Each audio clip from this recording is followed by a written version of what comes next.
All right. Okay. So, we're almost done. I promise you, we're almost done. Um, the last thing I just want to address here is conclusions. And what I'm about to say about conclusions not only applies to the rhetorical analysis essay, but quite frankly, it applies to any essay that you're writing. Usually students just see the conclusion as kind of like, just throw something in there. Summarize the paper and call it a day. Summarizing the paper is fine for, I guess, middle schoolers that don't really know what else they should do, and just kind of like reminding them like, hey, remember what you just read? Yeah, I'm going to tell you that one more time.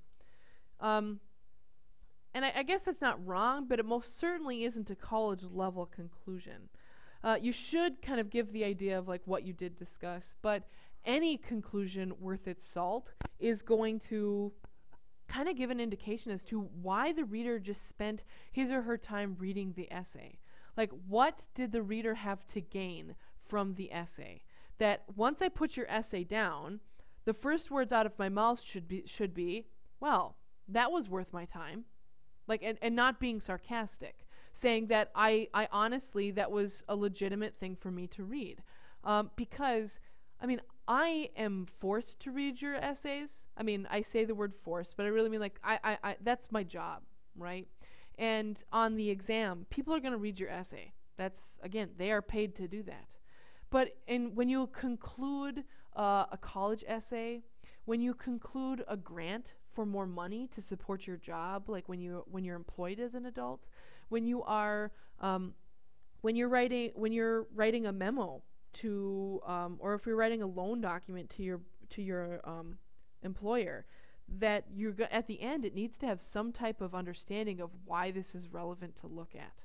So that's what you'll see in this conclusion, right, about Calpurnia and Decius, that there is an overarching idea as to why you analyze this essay. So taking a look here, starting here. Despite Calpurnia having more appeals to Caesar, including appeals to love and fear, Decius's understanding of Caesar, I think that should be is what determines his argument more successful, right? All right, so there's some wording issues, keeping in mind that they only had 50 minutes, 40 minutes, so we're not going to cry a little bit, but okay, kind of transitioning into this like she had the more appeals, but he knew his audience better, right? He had a better understanding of Caesar. Then continue with this conclusion. Upon analyzing both of their arguments, it is clear that the audience is a major driving force in any persuasion piece. So we're seeing that looking at the audience is something to be learned from Decius's mastery, right? Then continuing, the writer or arguer should always look at all aspects of the audience and identify the most successful arguments for that individual or group, like Decius did for Caesar. Again, some potential issues with wording, but overall, I have a clear understanding as to why it's important to even pay attention to Decius and Calpurnia, because this has to do with audience being most important, right? So audience is the most important element in any piece of writing. So that's why this student felt it necessary to look at this essay, to write this essay, to look at Decius and Calpurnia's argument. So while the wording is a little poor, it is effective in how it kind of summarizes why you should have read this essay. Because at the end of this essay, you see the importance of audience, why audience is so relevant. Completely and utterly letting me know as the reader, wow, I read this, and now I understand why the audience is so important, why I should consider that, why to pay attention to this. Because if Decius can lead a man to his death simply by understanding the audience and knowing how to appeal to him, despite the fact that Calpurnia, his wife, who actually does have, I mean, maybe not technically, but could potentially have more authority over him, doesn't. I mean, she should know her audience better than Decius, but man, he manipulated Caesar simply because he knew him. So this essay gives me an idea of it's important to write about, it's important to consider because the audience, okay? So that's what, in any conclusion, even in the open argument, why should I make this argument? Why is this argument important in general? Why is it important to consider the impact that television has on everyone, right? Why is it important to consider that freedom seems to be more relevant than safety in today's culture or in contemporary society? Why is it important to take a look at the role that adversity has in developing character, right? That just in general, your concluding statement, while can give a general summary, more importantly, gives me an idea of like why we're even talking about this. Okay?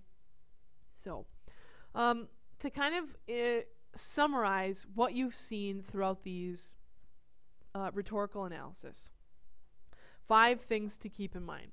First thing is your thesis, and how your thesis must identify what is going to be discussed. So this is talking about the general techniques, and make sure to answer that hidden question. Sometimes they will explicitly hide it, and sometimes not so much.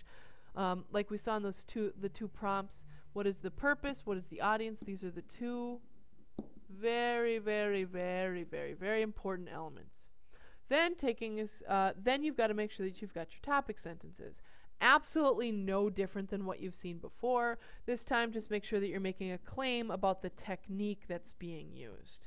Like with Calpurnia and Decius, understanding audience and then talking about details, etc. Then evidence. And evidence is provided by using quotes and paraphrase. And with paraphrase, keep in mind that provide line numbers when possible, right? So try to provide line numbers if you can. That always gives a good indication of where you're actually providing information, where you're getting this information from. And then quotes, never a complete sentence. Okay? Never a complete sentence. They should be part of the sentence, like we've seen in the example essay. Then, the 4th thing, always explain why the evidence is important. And this is where you're relating it back to the prompt. Relate it back to the idea of the purpose. Relate it back to the idea of the audience. You know, why is the author using this in general? Why is author using technique? Right? So answer that question. And then the last one, keeping in mind that your conclusion should provide an overall so what as to why anyone should assess or analyze this text. Why? Why is it important for anyone to have read your essay? So overall, that's what we're doing with rhetorical analysis. It's no different. It's just a different, not even a different way of arguing. It's just a different kind of argument. We're actually finding the argument in the text. This is much more narrow in how you argue than the open argument, albeit this is still an argument. You still have a thesis where you're arguing something. You still have topic sentences that make argument. You still have evidence. You still have explanation. You still have a conclusion. I mean, it's still the same thing, right? So your upcoming assignment will be with Lincoln and his 2nd inaugural, and you'll get those materials in class. So make sure that you complete those and be ready for class when we come back to school on Thursday.